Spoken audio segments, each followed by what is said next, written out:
নওগাঁ জেলা মান্দা উপজেলা বিষ্ণুপুর ইউনিয়ন ৬ নম্বর ওয়ার্ড দক্ষিণ চক্রামপুর গ্রামে হিন্দুপাড়া কার্তিকের বাড়িতে বিদ্যুৎ অথবা কয়েল থেকে এক ভয়াবহ অগ্নিকাণ্ড দুর্ঘটনা ঘটে। এখানে সব কিছু পুড়ে ঝলস্থ হয়ে গেছে, এখানে কোনো কিছুই বাদ নেই।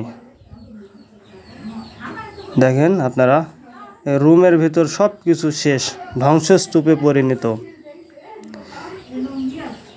কি অবস্থা, ভয়াবহ।